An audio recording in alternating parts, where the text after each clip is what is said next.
That growing up in India, none of us have I don't think anybody in this room, well, probably a lot of people do. I don't have the opportunity of growing up in a country such as India, and I have a lot of respect for that country and the people there. Their ancestry goes back thousands of years. Ours goes back to what, 250 as a union here. I love the First Amendment. I'm a constitutional guy, and I think PC, with the background he has, he's a constitutional man. He supports our Constitution and our freedoms, and I'm so grateful for that unique thing that's in him. He's a good Christian. I think he said his mom brought him to Jesus Christ, and Christ is his Savior. That gives him a lot of things for me to hang hooks on him about and trust for him. I think some of the things he talked about, I serve on the city council. I'm not on the council, but on the planning commission. I was on the recent bond committee. I was on the 2019 bond committee. Again, I'll support what he said about the bond committee. That's going to be a part of our as committee members, is to support that. And I'll just say a little bit of that. A lot of that, the biggest part of that's going to streets and alley improvements.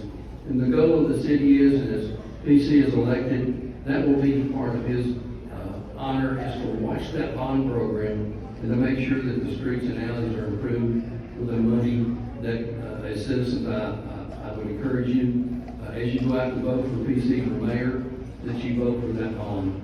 I think it'll be great for our city. The previous bond in 2019, I was on that committee. We have seen some amazing things come from that bond program.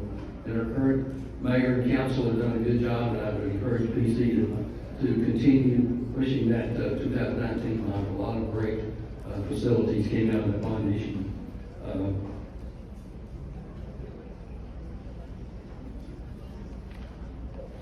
This is a great city. As was mentioned, I grew up here.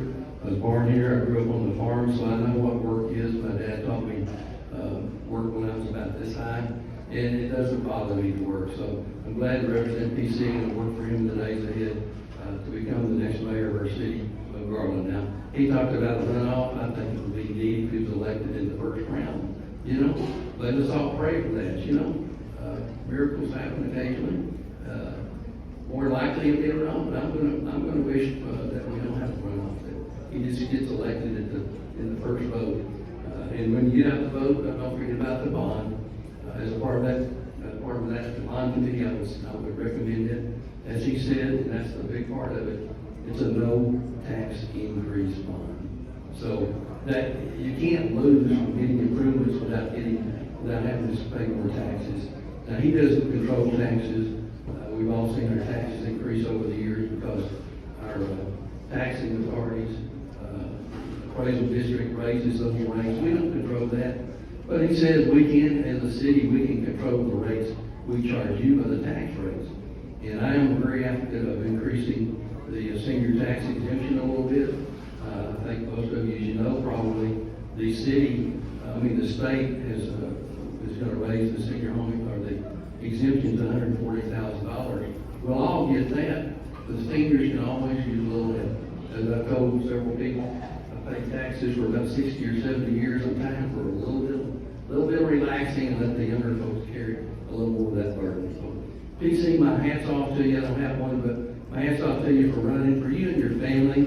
Most of us don't realize what it takes for a man to run for a position like this, and what his family has to give up and support for him to be able to do that. And so, PC, I ask God to bless you and your family in the days ahead. Thank you so much for allowing me to represent you, sir.